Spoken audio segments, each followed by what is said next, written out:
你可知道，我当时听到你遇害的消息时，我心里是怎么想的？我从来没有想过，有一天我们会就此永别。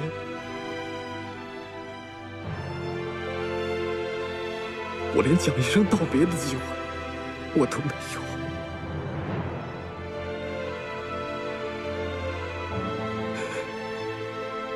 当时，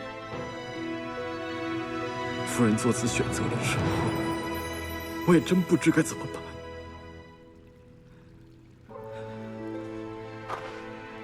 若此番凌虚阁与龙吟城之战，注定要有所牺牲，我宁愿那个人是我。今日啊，先辈总算是入土为安了。等事情都平定了，孩儿就去找一个墓碑，回到山洞里给先辈立上。以后的今日啊，就是先辈的忌日了。以后啊，孩儿也会经常来给先辈上香祭拜的。娘，我做错了。算你有心了。也不知道100年之后我会入土何处。你爹的坟在北荒。若是以后凌虚阁在你手上可以傲立江湖、发扬光大，我就可以到九泉之下跟你爹相聚了。不是娘，你突然说这个干什么？你一定会长命百岁的。你还要跟我一起啊，看着你的孙子长大，看你的曾孙子长大，看着曾曾孙子长大。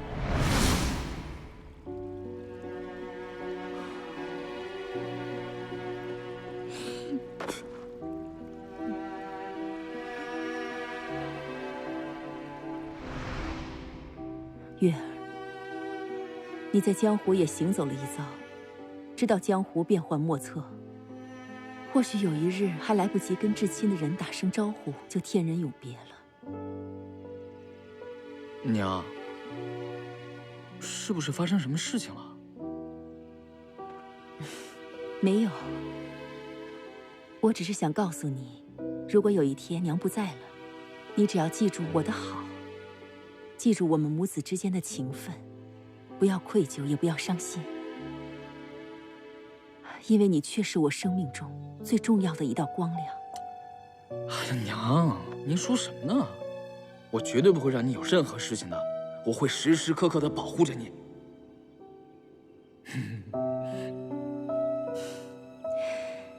你爹也跟我说过同样的话。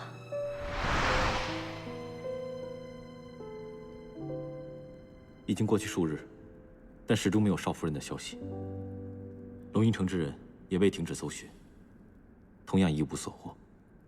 只是此地我们不宜久留，恐怕不能等少夫人回来了。以前啊，凌虚阁一直在我的背后，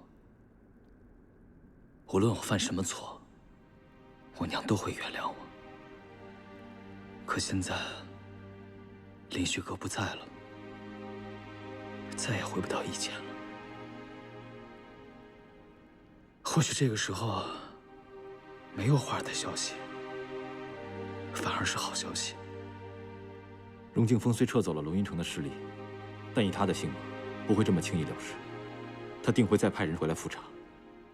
此地我们不宜久留，我们还是尽快离开为妥。放心，少夫人她不会有事的。花儿，经历这些，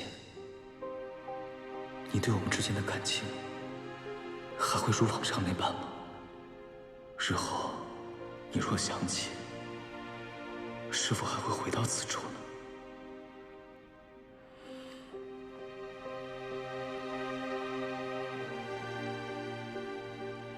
这次发生的所有事情，我定要讨回公道。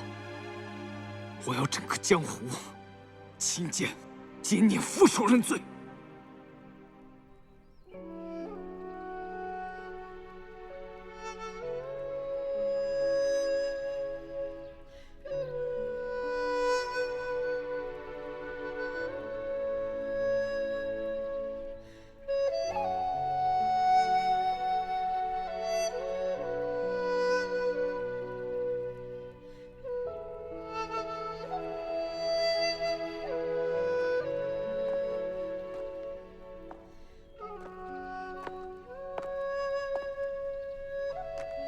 事已至此，你再怎么虔诚，已故之人都不得复生。如果求佛有用的话，那么天下间就没有那么多的不公之事，更没有逍遥法外之徒。信与不信，取决于每个人的内心。我这么虔诚，只是希望自己许的愿能够实现罢了。有些事情，就算有再多的冤屈，也已成定局。未来会怎么样，又有谁能预料呢？先前你为了纳兰月不惜离开龙吟城，眼下灵虚阁被龙吟城所毁，你的心智是否有变？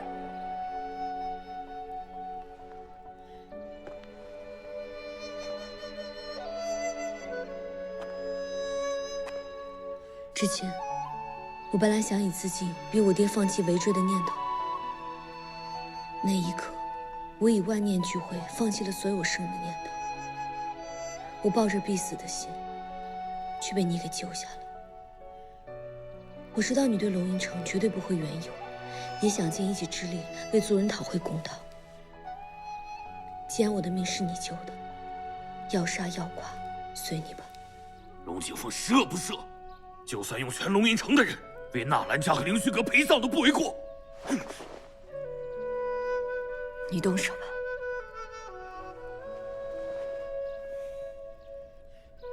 上天冥冥之中安排我救了你，你可知为何？就因为你是荣景凤的女儿，她的罪孽，就算是死10次，都无法偿还。而你身为龙吟城之人，你的责任未了，灵虚阁的债，还得由你来讨回。我既然活了下来，就不能白活。你放心吧，龙吟城和灵虚阁，我自会有交代。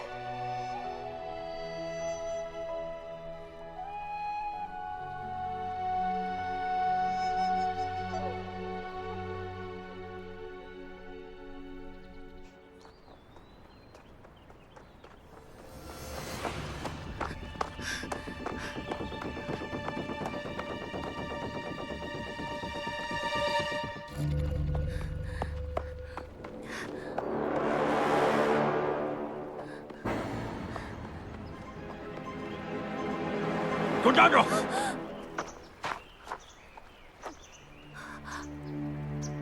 老夫吃个包子都吃不安上，你是哪家的姑娘啊？我与梅英已经彻底断了兄妹之情，你们何必再来苦苦相逼？梅英，你不是龙吟城的人？我不是。还好还好，我还以为是他派人又来追我回去。哎，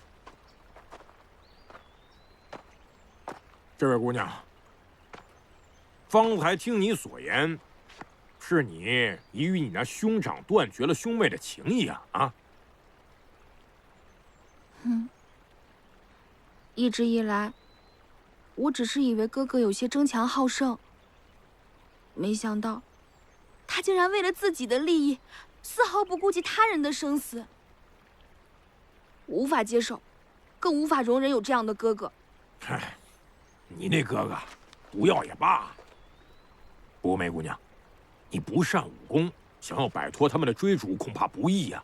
不如此行你我结伴，你跟着我，咱们也算有个照应。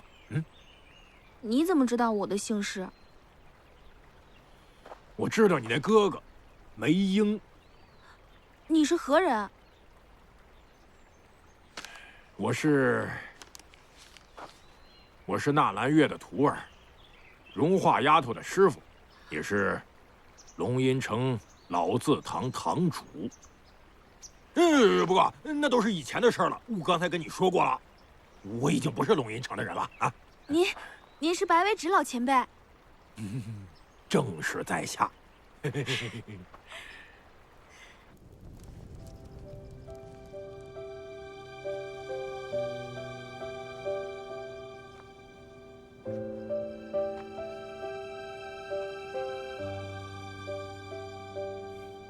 你每日点一盏天灯，到底为何心愿？我只希望他能够平安归来。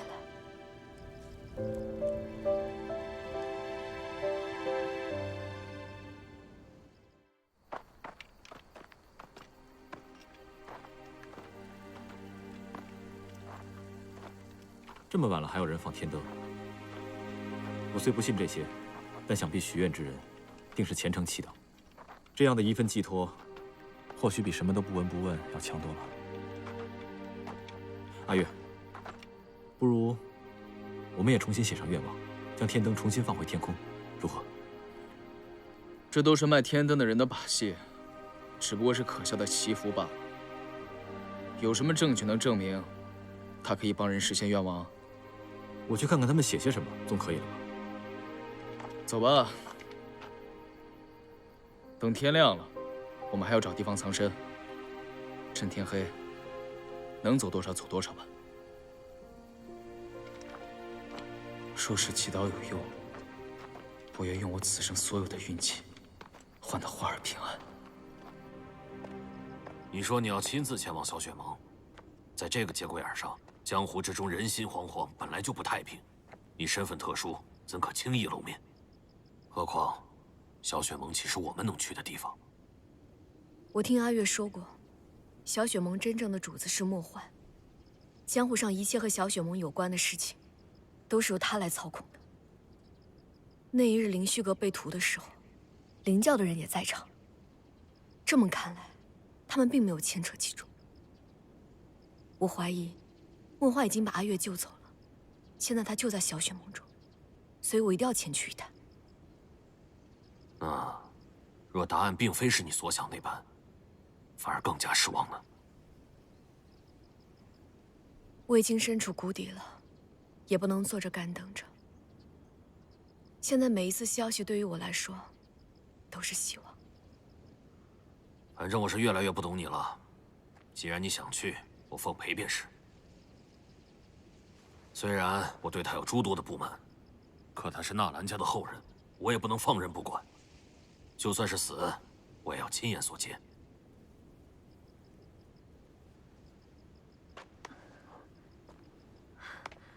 你身患寒疾，加上那一剑又伤得不轻，想要恢复的话，还需有些时日。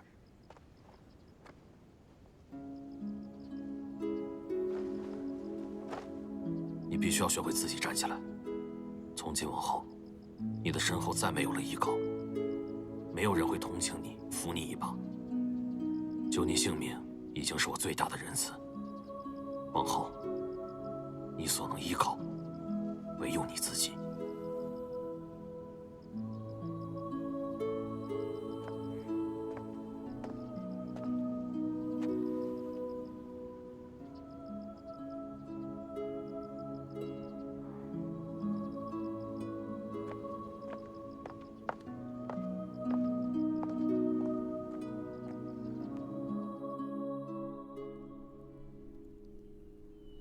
你这次回去，可有寻到你想见之人？我们说好5日为限，不知你想清楚没？我的提议如何呀？你早就知道，我这次前去一无所获。你同意我回灵虚阁，只不过是想让我感激于你，答应你的提议吧。你很聪明。不过那又如何？你已别无选择。是吗？那我就直说了，你的提议，我不接受。灵虚阁和纳兰一家所遭受的一切，我都会凭我自己的实力，一点一点向龙吟城讨回来。无论是尊严，还是已故人的性命，我都会让荣景峰亲自跪下来跟每个人道歉。至于灵教，我绝不会成为其中的一部分，也绝对不可能跟灵教有任何的牵连。你胆子倒是不小，你可知你现在说的话，将来要付出何等代价？我不管付出什么代价，只要是我纳兰月决定的事情，没有任何人能改变。你这牛脾气，真是随了你母亲。往后罗云城之人要是知道你还活着，怎么能容得下你？不入灵教，你何以栖身？我现在已经什么顾虑都没有了。无论龙吟城有什么目的，我都奉陪到底。阿月，这局已经是死棋了，不论你再怎么争，也无法改变事实。眼下只是你的执着罢了。想要复仇，要忍常人所不能忍，还得从长计议。一周请少阁主三思。凌教的邀约，还请慎重抉择。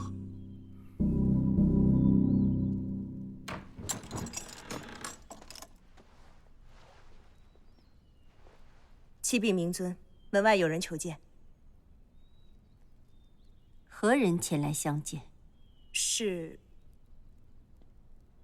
纳兰月之妻，荣华。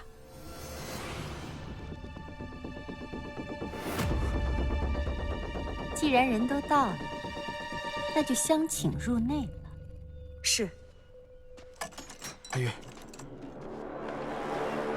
阿月，看来这丫头命是真大。阿月，阿月，一箭穿心，还没死，还能躲过龙吟城数日的追查，真是命不该绝。阿月，阿月，师父，他体内的赤华珠已然反噬，眼下只有您能救他，还请师父出手相救。那日，明尊亲口答应夫人会救少阁主性命，您不能食言呐！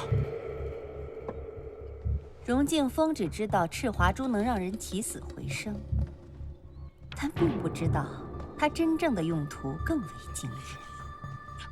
它经历3生3死之后，与寻常的赤华珠截然不同。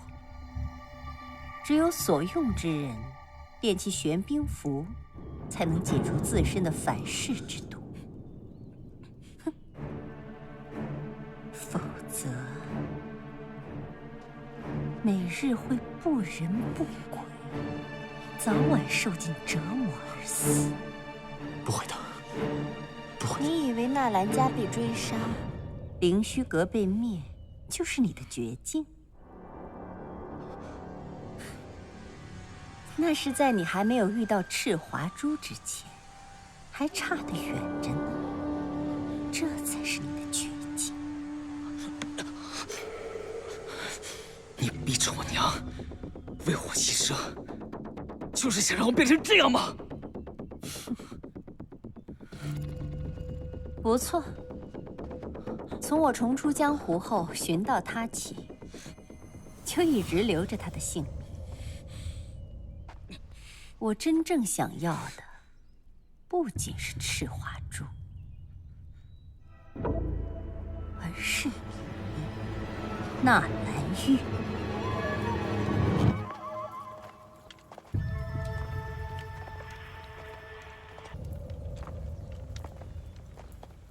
不知小雪盟可有我要的消息了？荣姑娘理应清楚小雪盟的规矩。想要打探消息，就得付出相应的代价。小雪盟从来不做亏本的生意。小雪盟的规矩我都懂，只要你们能给出我想要的答案，我一定会给出相应的酬劳。跟我来吧。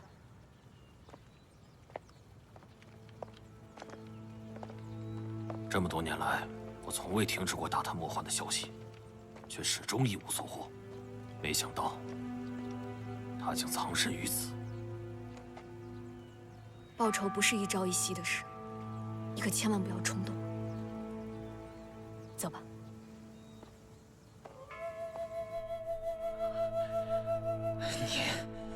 你早就知道这些了，是吧？我不知道，我不知道事情会变成这个样子。你昏迷时，莫幻提起唯有如此，才能救你一命。没事的，没事，没事。为什么？为什么要救我？我自然是有我自己的打算。启禀明尊，荣华求见。开门。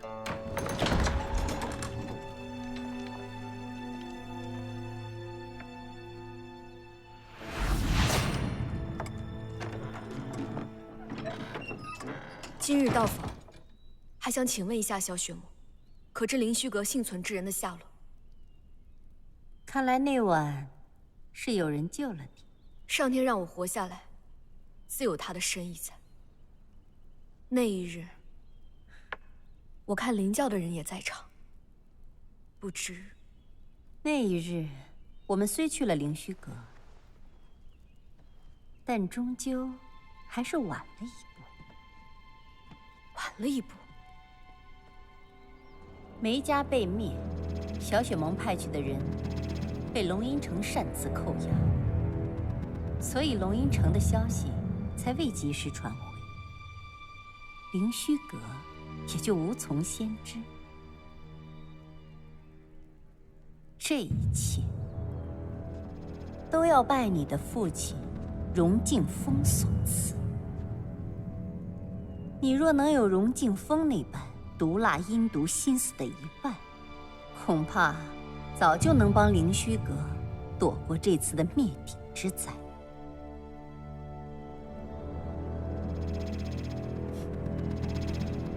你担心江湖人士知道赤华珠被毁而为难龙吟城，所以急匆匆地赶回相救，又拉上自己心爱之人。但是你知道吗？你父亲荣敬风一心要对自己的师妹和族人痛下杀手，不惜撒下弥天大火，又设下惊天陷阱。我问你，若荣敬风在此，你会亲手为灵虚阁讨回这个公道吗？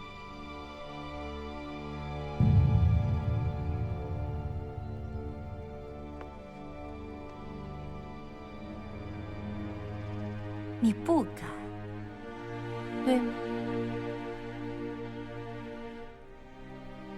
那你有什么资格过问灵虚阁人的生死？灵虚阁的仇，我一定会向龙吟城讨还。我有我自己的做法。眼下最要紧的是赶紧找到灵虚阁其他人的下落。灵虚阁所有人早就死在了那一日的屠戮中。你父亲荣敬风在各个出口都设下了重兵埋伏，你认为还会有人逃得出去吗？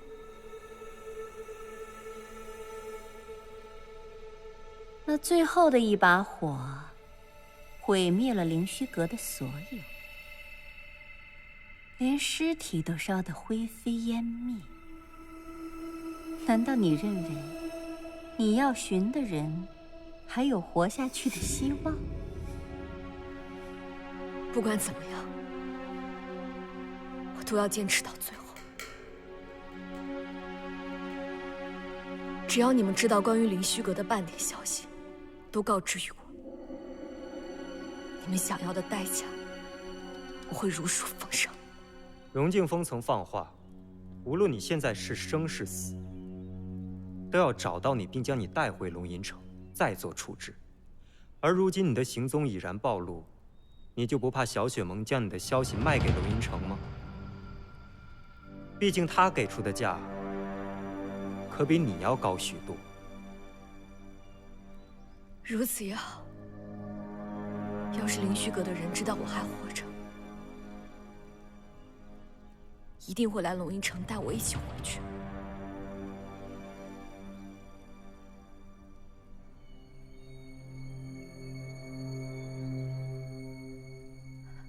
今日多有打扰，我告辞了。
阴尊，龙吟城的玄烨将琉璃护送了回来，眼下二人已进入了小雪盟。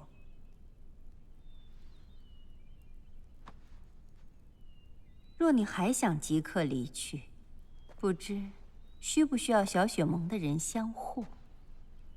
龙吟城的人遍布天下，我又能躲到何时？要今日我连这个门都踏不出去的话，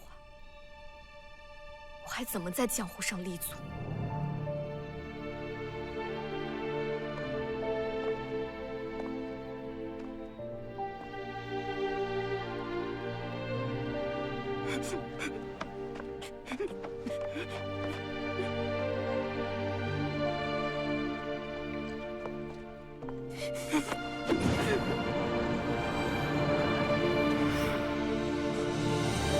阿玉，你想没想过，你出去能改变什么呢？你想要的一切，唯有受过去以后才能够达成。他活着，不就是你最想要的吗？阿玉，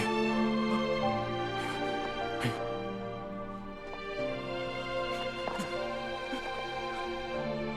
阿玉。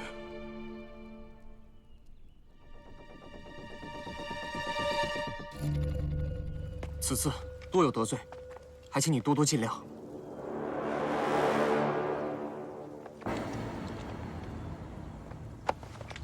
你别废话了啊！可是我赶紧走，不欢迎你。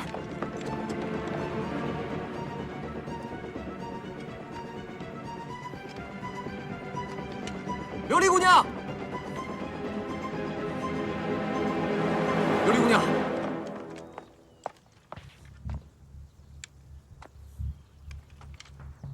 我认为还是要替龙吟城向盟主道歉。你别婆婆妈妈的，说了不欢迎你，你赶紧走吧。可是我认为，琉璃姑娘，你这几日行踪不明，可让盟主担心不已啊！你将人随意的扣下，如今送回后却只有一句道歉，难道龙吟城就想这番轻易的打翻了小雪盟？所以我要亲自道歉，解释其中的缘由。哎，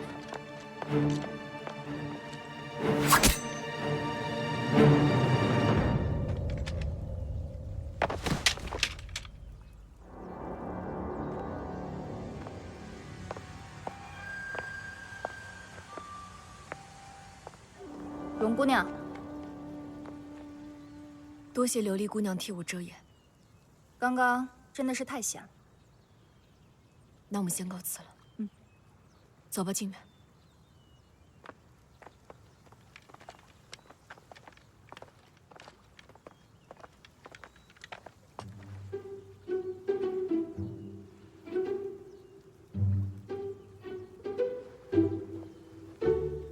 原来你也不是时时刻刻都有防备的嘛。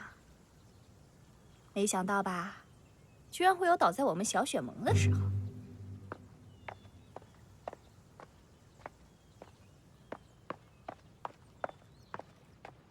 这怎么回事？他们人呢？盟主放心，他们已经平安离去，并未露出破绽。不过玄烨倒在此处，龙吟城恐怕要将这笔账算在我们小雪盟头上了。哼！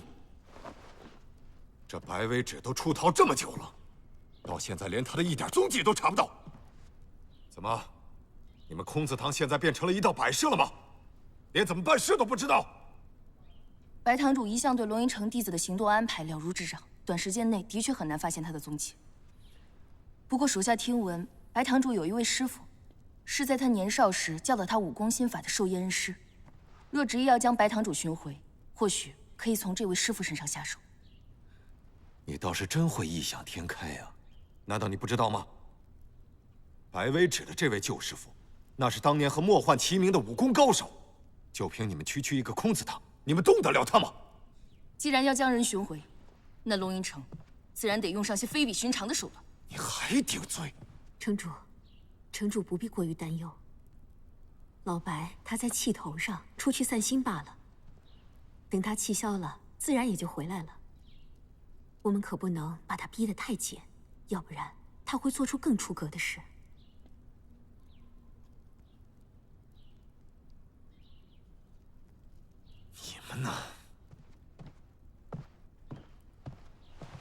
城主，若是诸位都是这般心慈手软，那还怎么替龙吟城和城主办事呢？我身为生子堂堂主，定不能坐视不理。城主，此事不如交由生子堂来办理，生子堂定不会负了城主的厚望。梅堂主自己的妹妹还未寻回，就别急着多揽一件事在自己身上了吧。行了，你们俩都别争了，这件事情还是交由空子堂来办。不过你要记住，这是我们龙吟城内部之事，千万不可外扬。是。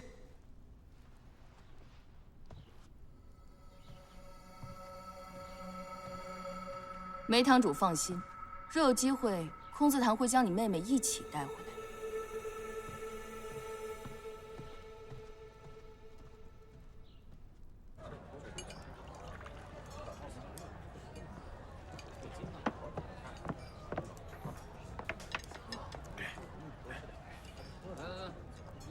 这一路走来，我也没见着梅英派人寻你啊。他连整个梅家都可以放弃，我对他来说哪有那么重要？只有权力跟地位，才是他不可弃的。菜来了，两位客官，总共2两银子。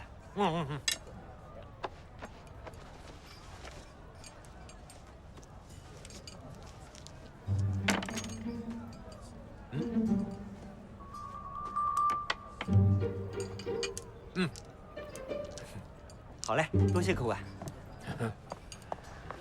我出逃比较匆忙，身上也没带什么银子，这一路上花的都是白前辈的银子。哎呦，你可千万别这么想啊！你一个柔弱的姑娘家，能花我多少银子？关键是我平日里大手大脚惯了，这一路之上没省着花。哎，你知道吗？我听说呀，这镇外5、6里的黑石山上住着一位奇人，虽武功高强，却得了一种难以治愈的小顽结。现在呀，正在方圆10里内遍寻高人，求医问药呢。这我也知道。据说，若是能治愈其顽疾，那可是酬劳颇丰啊。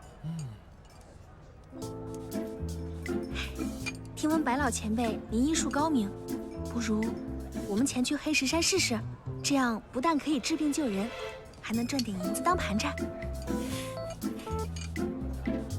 我算是看出来了，这行走江湖啊，靠的不是武功身手，是白花花的银子。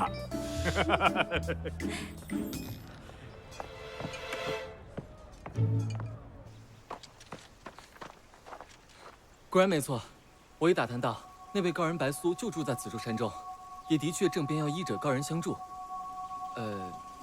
只不过听说很多姓名圣手前来一试都无功而返，更有甚者，被那怪脾气的白苏骂得几乎毁了一世的清名。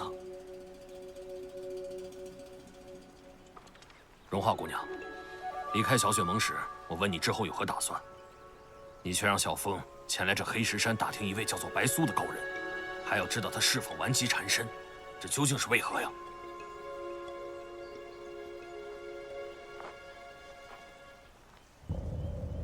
我听师父提起过，白老前辈是在江湖上唯一能和莫幻齐名的高手。虽然我不知道师父是因为什么原因被他赶出了师门，但是白老前辈是我师祖，也是和我有些渊源。你是想借由这个白苏，助你在江湖中站稳脚跟？白老前辈高徒众多，都是在江湖上赫赫有名的前辈。那此番上山，你有几分把握？没见到他本人之前，我也不知道自己有几分把握。但这一次上山，我们一定要尽力一试。当时灵虚阁遭屠时，灵教也在场，他们一定知道灵虚阁幸存之人的下落。可是我入小雪盟，小雪盟的人并没有把我放在眼。我一定要在江湖上站稳自己的脚跟，才有资格跟他们谈条件。这一次上山，我们不要表露自己的身份。等我医治好了白老前辈的顽疾，再做打算。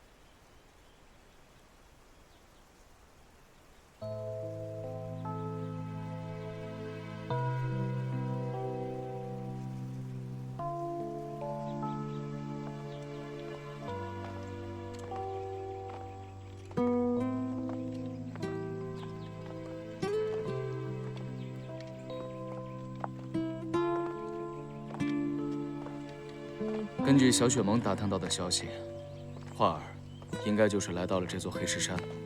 你终究还是放心不下他。只要画儿的身边有人相护，我便可以安心的去到北荒了。这一去，也不知道什么时候才能相见。我练了玄冰符之后，也不知道是人还是鬼了。少主，白老前辈，我四处打听过了，这位高人啊，性格孤傲，不好相处。医者常常还没有为他把上脉，便会因为不知道哪句话莫名的得罪他，被他恼怒非常的赶出去，肯定不好治。依我看啊，这位高人的小顽疾多半就是因为他脾气不好，常年怒火攻心引起的。你知道吗？易怒伤身，只有心胸广阔、处事豁达，你才能够延年益寿、长命百岁啊！哎，有道理，走。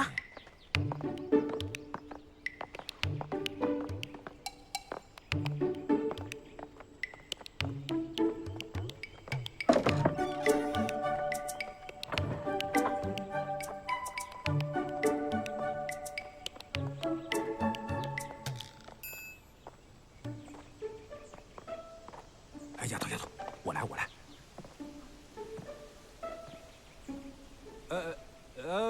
在下白为止，听闻前辈微恙，故特地前来，愿以毕生所学替前辈分忧。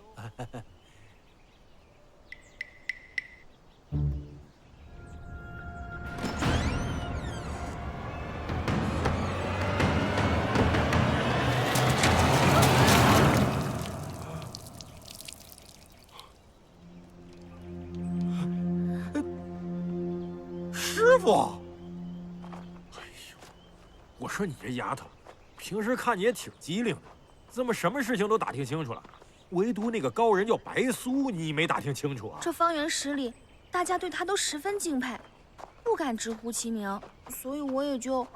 再说谁能料到您跟他有这么一段渊源呢？哎呀，我这师傅也太小心眼了。我小的时候不过是贪吃了些，就把我给逐出了师门。谁想到这么多年过去了，才一见面，对我还是这么不客气。我贪吃，白老前辈，您竟然是因为这个原因被逐出师门的？哎呀，陈年往事，不提了。哎，不过现在看来，我们想借此赚点银子的盘算，怕是要落空了。不过，白老前辈，您可以趁此机会好好修复一下您跟白苏的师徒之情。怎么修复啊？从小我就不服荣敬峰那臭小子。当年啊，师傅和莫焕齐名，所以荣敬峰拜到莫焕门下之后，我自然不服气啊。我也就死皮赖脸拜到了师傅白苏的门下。再往后，荣敬峰叛出灵教，我又被逐出了师门。我干脆就跟他一块来了龙吟城，和师傅就断了往来。哎，白老前辈，您先前是怎么入的师门？不如这次用同样的法子试试。我小的时候不知道厚脸皮是怎么回事，现在我都……哎呀，再另想办法。